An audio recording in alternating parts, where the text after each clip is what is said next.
students, today we will do a new chapter, a new prose, that is Patriotism Beyond Politics and Religion by APJ Abdul Kalam.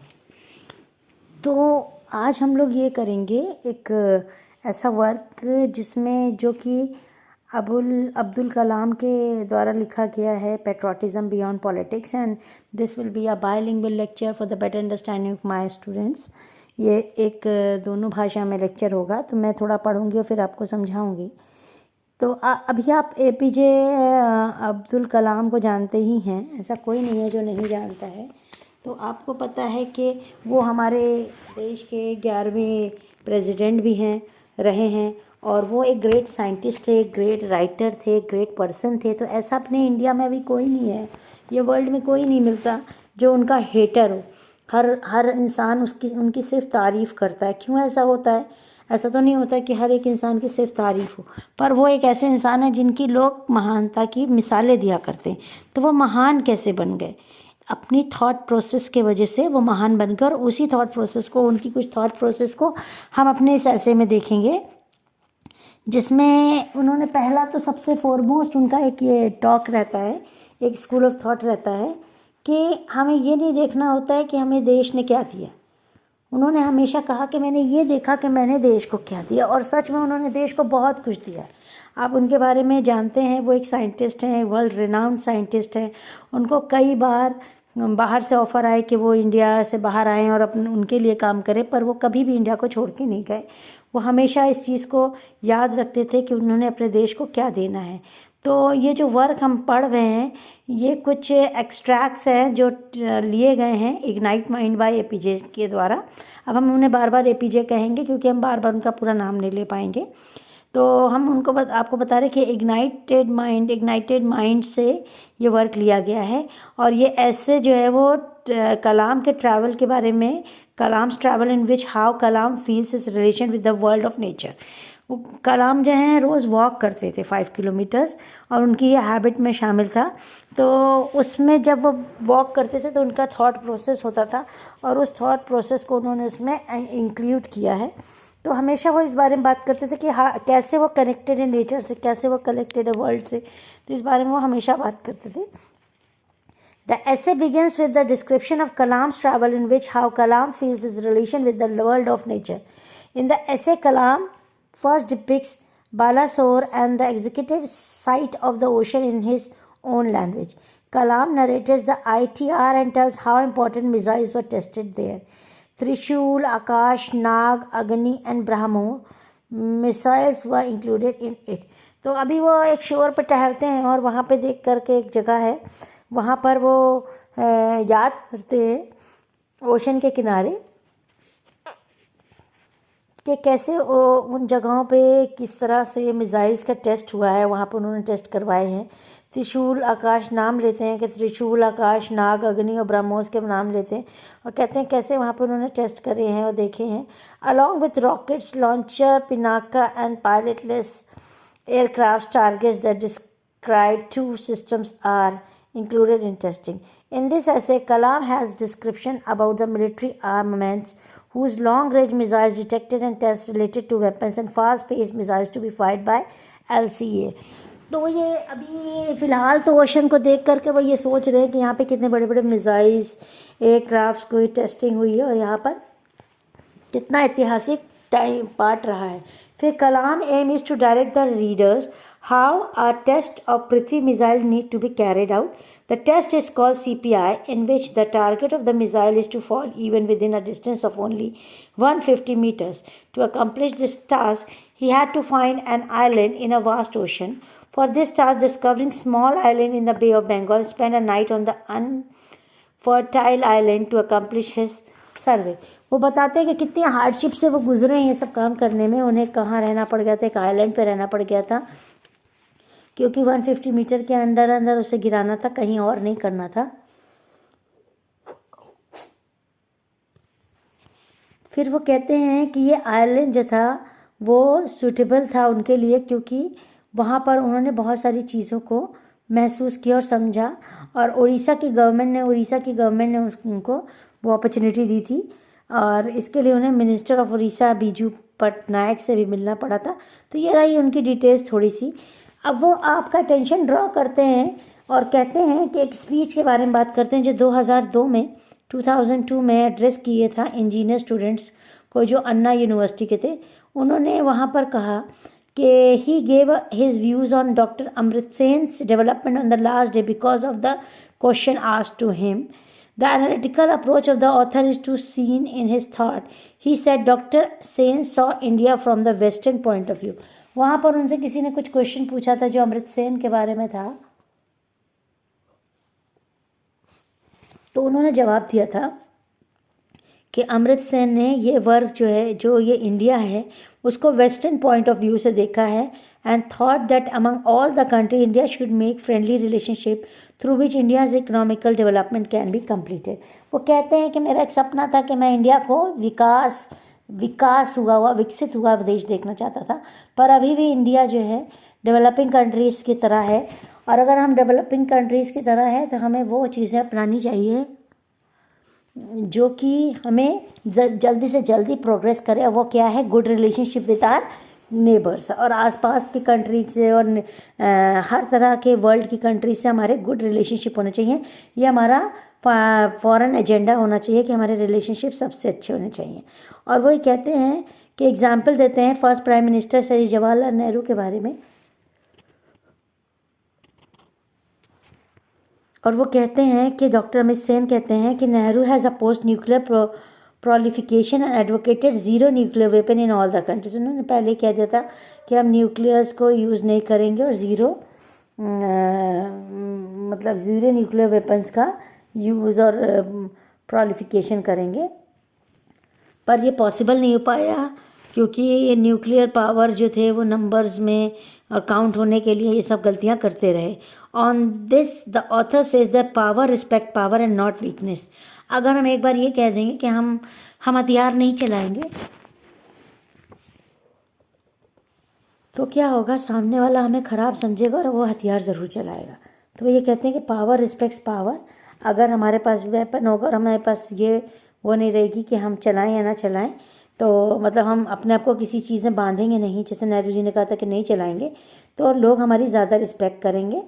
और फिर वो कहते हैं कि आप किसी भी पावरफुल कंट्री को देखिए, आप उनके अंदर 3 फैक्टर्स देखेंगे जो कि होगा उनको अपनी कंट्री के लिए pride, collective unity and collective action. वो अपनी कंट्री पे प्राइड फील करते होंगे, कलेक्टिवली बहुत एकता होगी उनमें, और कलेक्टिव एक्शन होगा, वो सब मिल करके कुछ कर रहे होंगे.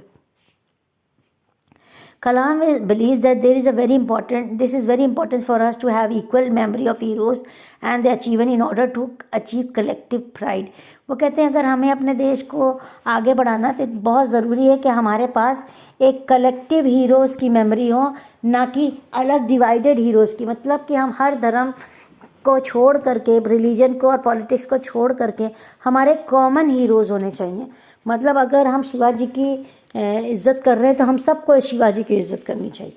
ऐसा नहीं होना चाहिए कि हम हिंदूज़ हैं तो हिंदूज़ की इज़्ज़त कर रहे हैं, या हम मुस्लिम्स हैं तो मुस्लिम्स की, या हम सिख हैं तो सिख की, और हम क्रिश्चियन हैं तो हम क्रिश्चियंस के हीरोज़ की इज़्ज़त कर रहे हैं. नहीं, हमें कलेक्टिवली अपने देश के लिए सोचना है और हर उस हीरो को अप्रिशिएट करना है जो कि जिसने हमारे देश के लिए कुछ किया. और वो ये एग्जाम्पल देते हैं ब्रिटेन और जर्मनी का, और कहते हैं कि ये ग्रेट है बिकॉज इनको एक सेंस ऑफ एक्शन है और सेंस ऑफ फ्यूचर है. इन्हें पता है कि हमारा एक्शन क्या होना चाहिए और हमारे फ्यूचर में क्या स्टेप्स होने चाहिए. He says that we should focus on our ancient civilisation and of those great personalities who have achieve laurels and should feel proud of them for which they should be a sense of secularism. वो कहते हैं हमें इन सब चीज़ों से ऊपर उठ करके कि हम हिंदू हैं, हम मुस्लिम हैं, हम सिख हैं, ईसाई हैं, भारत के हीरोज़ के ऊपर गर्व महसूस करना चाहिए. बांटना नहीं है किसी भी हीरो को कि हम सुभाष चंद्र बोस को मानते हैं, हम BR अम्बेडकर को मान रहे हैं, हम महात्मा गांधी को मान रहे हैं, हम उसको अकबर को मान रहे हैं, हम बाबर को मान रहे हैं. हम सबको एक ही हीरो मानना है, वरना हम बट के रह जाएंगे, हम कभी भी विकासशील नहीं होने पाएंगे. फिर कलाम कहते हैं कि Indian culture comes before Islam and Christianity and the structure of mighty India is due to amalgamation of these culture. कहते हैं कि इंडियन कल्चर जो है वो इस्लाम और क्रिश्चियनिटी के आने के बहुत पहले ही डेवलप हो चुका था, और अब जो है उससे थोड़ा सा मिक्स कल्चर दिखता है हमें। जब से क्रिश्चियनिटी इस्लाम आया इंडिया में, तब से हमें थोड़ा मिक्स कल्चर दिखता है।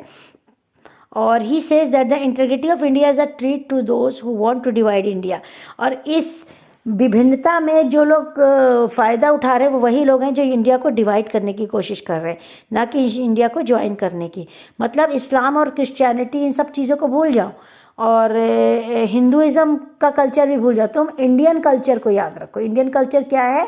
हमारा जो एंशिएंट सिविलाइजेशन से जो कल्चर चला आ रहा है उसको तुम याद रखो, ना कि नए नए कल्चर की एमैलगेशन मतलब मिक्सिंग को तुम इम्पोर्टेंस दो। हाँ ज़रूर है कि उससे हमारा स्ट्रक्चर बना है और हम और ताकतवर हुए हैं। कई लोग आते रहे जाते रहे, हम ताकतवर हुए, पर हम उससे ये नहीं कि हम डिवाइड होने के लिए इतने लोगों की नाम ले रहे हैं। हम इतने लोगों का नाम इसलिए ले रहे हैं कि हम यूनाइट होएंगे और इंडिया की एकता को वही तोड़ना चाहेगा, वही इन सब चीज़ों को डिवाइड कर करके देखेगा कि वो अंग्रेज़ थे, तुम मुग़ल थे, तुम इंडियन थे, अरे वो तुम राजपूताना थे, तुम मराठा थे।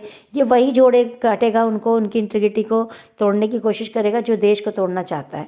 Which can gives India the status of powerful nation. अगर तुमने अपने नेशन को, अपने कल्चर को अपनाया और रिलीजन को नहीं इम्पोर्टेंस रखा, अगर रिलीजन में ही हेरिटेज लेते रहोगे, रिलीजन को ही अपना मुद्दा बनाए रहोगे, तो तुम कभी भी इंडिया को पावरफुल नहीं बनने दोगे। He says that we should develop such a culture and not a religion heritage which can give India the status of a powerful nation. मतलब हम अपना हिंदू मुस्लिम सिख ईसाई वाला त्यौहार न मनाकर अगर इंडियन फेस्टिवल किस तरह सब कुछ मनाएंगे या सब कुछ को फील करेंगे तो हमारा एक देश पावरफुल देश बनेगा। Kalam says that developed India means develop should first be place in the centre of the village and the contribution of science should be place in the area so that the differences of town and villages can be erased. अगर अपने देश को विकासशील बनाना है, develop बनाना है, तो क्या होगा? हमको रिलीजन से हट करके देश के लिए सोचना है और हमें गांव में इसकी नींव रखनी है और शहर और गांव के बीच में जो डिफरेंसेस है कि शहर में कोई फैसिलिटी है पर गांव में नहीं है इसलिए पलायन हो रहा है, ये सब ख़त्म करना है। पहाड़ पे नहीं है, ज़मीन पे है, हमारे प्लेन पे है, तो ये सब ख़त्म करना है। In the end Kalam says that our diversity is contributing significantly to us to achieve harmony, strength and development. For this reason India will be entering an era of new revival in which the visionary politicians leadership will play an important role. वो कहते हैं कि हमारा जो ये era चल रहा है, जो टाइम है, इसमें क्या है, हमारी जितनी डाइवर्सिटी, हमारी विभिन्नताएं जो हैं वो हमारी एकता को और बढ़ाएं, हमारे सौहार्द को, हमारे लव को, प्यार को, अफेक्शन को, एकता को और बढ़ाए और स्ट्रेंथन करे और डेवलप करे, ना कि ये इंडिया को तोड़ने का काम करे। हमारी जो अनेकता है उसी में एकता है हमारे लिए। और यही जो हमारे पॉलिटिशियंस हों या जो भी रिलीजियस नेता हों, इनको यही सोचना चाहिए कि कैसे हम इस चीज़ को आगे बढ़ाएं और इसी चीज़ पे फोकस करें कि हमारी अनेकता ही एकता बनी रहे। आपने एक ज़माना देखा था जब हमारी 26 जनवरी की परेड निकलती थी, आपने शायद देखा नहीं देखा, तो तरह तरह की झांकियाँ निकलती हैं, अभी भी निकलती हैं। कश्मीर से आते हैं, कन्याकुमारी से आते हैं और हर जगह से आते हैं, बिहार, यूपी, सबकी झांकियाँ होती हैं। इससे इसलिए नहीं होती है कि हम दुनिया को ये दिखाना चाहते हैं कि हम कितने अलग हैं, अलग अलग लोग हैं। हम ये दिखाना चाहते हैं हम अलग अलग हैं पर हम एक नेशन हैं। और ये हमेशा ये बात हमेशा कर रहे हैं एपीजे जो है कि आप पॉलिटिक्स और रिलीजन से उठकर देश को देखिए। आप देश को तब देखिए जब आप इस देश को गंदा कर रहे हो, इस देश को जब देखिए जब आप इस देश की मर्यादाओं को ख़राब कर रहे हो।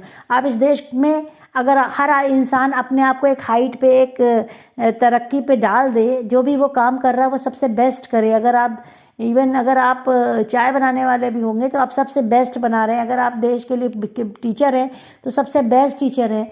अगर आप स्टूडेंट हैं तो सबसे बेस्ट स्टूडेंट। आपका पर्पस होना चाहिए कि अपनी पीक पे पहुँचे, जो भी प्रोफेशन, जो भी काम आप कर रहे हैं उसके अपने बेस्ट पे देने की कोशिश करें इस देश को। तो देश आपको क्या दे रहा है ये ना देखते हुए आप देश को देंगे तो देश तरक्की करेगा। ये समय देश को देने का है, ना कि देश से लेने का समय है। हमें क्या मिल रहा है ये सोचने की ज़रूरत नहीं है, हम क्या दे पा रहे हैं, क्या हम बेस्ट स्टूडेंट हैं, क्या हम बेस्ट टीचर हैं, क्या हमसे अच्छा टीचर नहीं है क्या। अगर हम सारे टीचर्स ही बहुत अच्छा पढ़ाएंगे, बहुत अच्छा हेल्प करेंगे बच्चों को और बच्चे भी बहुत अच्छा पढ़ेंगे तो कहीं ना कहीं विकास होगा। हमारा देश टॉप रैंकर्स में चले जाएगा। हमारा स्टेट देखिए अभी डाउन हो रहा है, पढ़ाई लिखाई के लिए हमारे बच्चे कम आके जा रहे हैं, तो क्या आपको अच्छा लगता है कि हमारा, अगर हम भी कहीं डाउन हो रहे हैं तो हमारा देश डाउन हो रहा है? अगर हर इंसान ये सोचेंगे, हर इंसान इसी बारे में फोकस करेगा कि हमारा रिलीजन कुछ भी होगा, हमारा देश इंडिया है। अगर हर इंसान यही सोचेगा, हमारी पॉलिटिकल पार्टी कोई भी होगी पर हमारा देश इंडिया, देश सर्वप्रिय होगा, तभी आप आगे बढ़ सकोगे, हमारा देश आगे बढ़ सकेगा। और आपके आगे बढ़ने और पीछे हटने से देश को फ़र्क पड़ता है।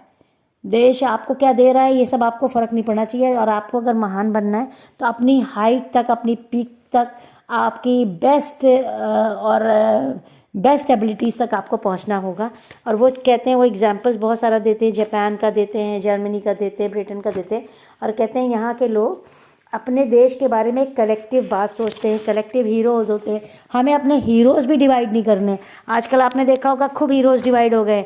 कोई सावरकर को पूछ रहा है, कोई गांधी को पूछ रहा है, कोई नाथू को पूछ रहा है, कोई अम्बेडकर को पूछ रहा है। नहीं, हमारे सब हीरो हैं, सभी हमारे हैं और हम सबके हैं। ना कि हमारा कोई अलग से चल रहा है कि हमारा देश अलग नहीं है। हम कहीं के भी हों, शिवाजी हमारे लिए पूजनीय हैं, हमारे लिए अकबर भी अच्छा है, हमारे लिए जिसने भी हमारे देश को बेहतर किया, जिसने भी हमारे देश के लिए कुछ किया है, कुछ भी ग्रोथ आई, वो सब हमारे लिए बेहतर है।